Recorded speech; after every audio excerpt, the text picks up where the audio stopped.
Santos sem Tigrão. Grande jogo de bola. Aliás, dentro da minha expectativa, felizmente não choveu, gramado perfeito, os dois times procurando ganhar o jogo, mas o Guarani foi mais intenso, né?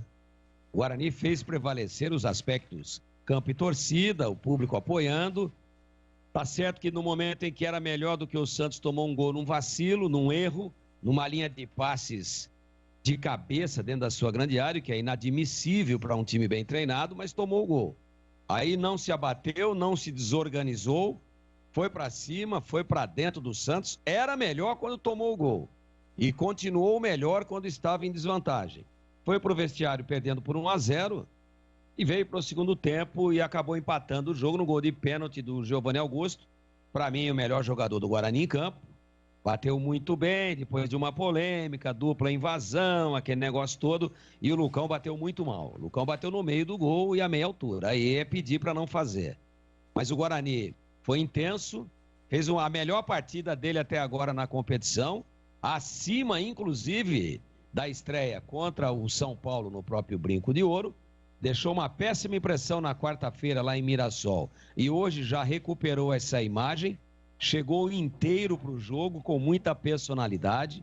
A presença do Giovanni Augusto, sendo esse indutor de jogadas ofensivas, sendo esse homem da transição, pisando na área, chutando em gol, dando assistências, metendo bola aérea, como nessa defesa para mim, impossível do João Paulo na cabeçada, salvo engano de minha parte, do Lucão do Break. Cabeceou para fazer no chão, forte, olho aberto, e o cara foi buscar. Jogada do Giovanni Augusto na linha de fundo, muita qualidade, está entrando no ritmo e tem tudo para ser o protagonista desse time do Guarani dentro da temporada de 2022. Se nós tivéssemos que apontar um vencedor pela intensidade e pelas oportunidades criadas, claro que teríamos que apontar o Guarani.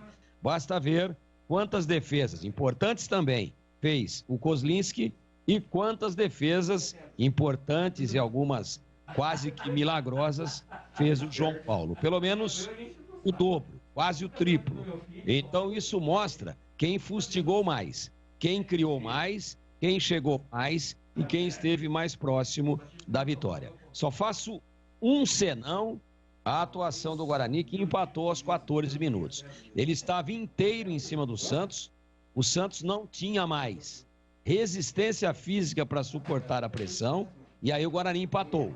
Na penalidade, batida 2 vezes, e na segunda, aqui valeu pelo Giovanni Augusto. Aí, aquela intensidade vista em todo o primeiro tempo e até o momento em que o Guarani empatou, ela diminuiu. O Guarani tirou um pouquinho o pé. Para mim, se é que podemos colocar, dentro de uma atuação muito boa, o erro de estratégia do Guarani. Deveria ter continuado, ao empatar, empurrando o Santos contra a sua própria grande área, para chegar ao segundo gol e para liquidar a fatura, porque estava mais próximo, porque tinha o jogo nas mãos, porque tinha o comando do jogo, porque tinha a maior intensidade, a maior organização e praticava um melhor futebol.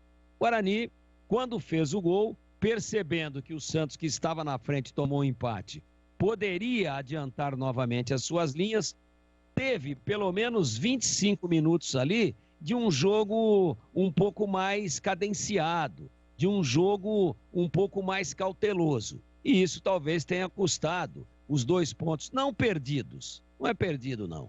Empatar com um grande em casa não tem nenhuma tragédia, é sempre um bom resultado. Mas os 2 pontos não conquistados. Guarani somou apenas 1 e poderia ter somado 3. Acho que essa queda de intensidade, de ritmo, né?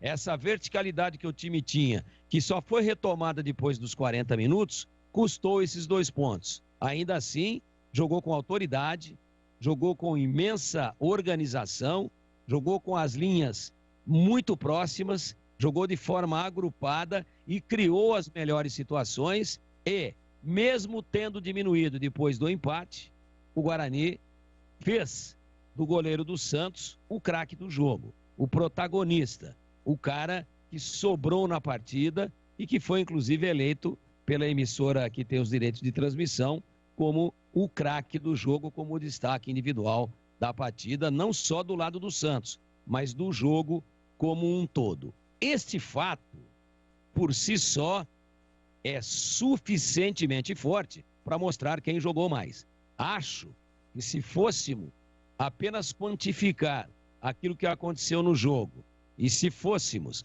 pelo movimento geral de ações da partida, dizer quem é que merecia vencer, o simples fato de compararmos as atuações dos dois goleiros, e olha que o Guarani, o goleiro Bugrino também foi bem, só o fato de ter feito tudo o que fez no jogo, o João Paulo já nos sinalizaria na direção de mostrar que um time mereceu sair vencedor, e esse time foi o Guarani. De qualquer forma, o Santos também fez uma boa partida, o Santos se defendeu bem e teve individualmente um herói.